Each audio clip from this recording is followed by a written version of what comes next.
done. The ministry came back and said no, so we applied for half the lake to be done. In my opinion, I think we take what we've got, but obviously we go back and we look to do the right job, and that's to clean up the entire lake and to ensure that obviously with the plans that we're trying to bring forward with the waterfront development, that we move to clean up that whole end of the lake.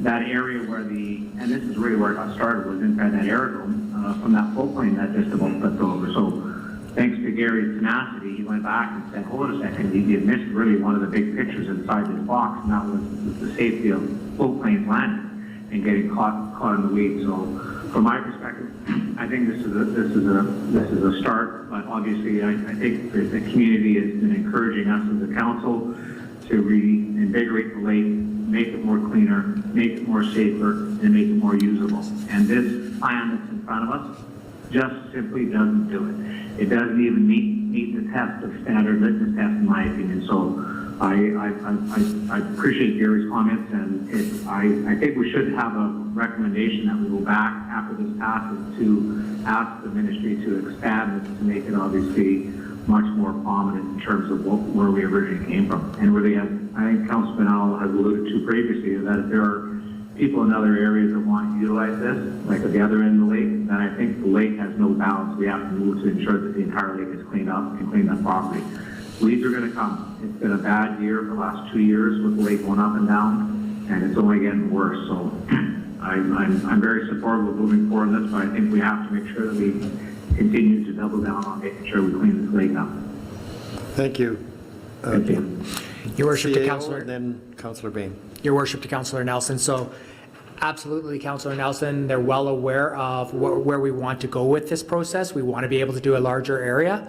So we will use this 2-year term to demonstrate proof of concept as well as proof of our responsibility when dealing with the environmental concerns that they have with the turtles, the sturgeons, and all the other waterfowl that they were concerned about. We'll demonstrate that we're being responsible, and our second permit in 2 years will be putting in the areas of North and South Lakeside as well. They're well aware of our intent, and that's where we'll be going in 2 years. Thank you. Thank you. Councillor Bain.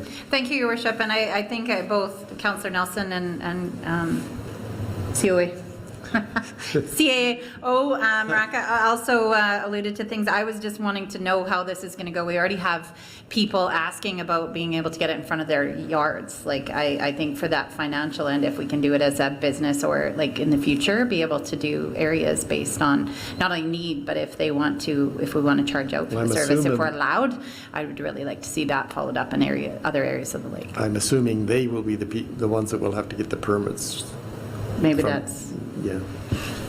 Your Worship to Councillor Bain, yeah, right now we cannot address any of the property, say, like on the lake. That's not part of our permit. But again, within the 2 years after we demonstrate the proof of concept to know it's not going to be a real invasive piece of equipment that's going to destroy all the habitat, we are going to hopefully be able to, at that time, expand the operations of that equipment to North and South Lakeside properties. But for right now, we will not be able to go in front of those properties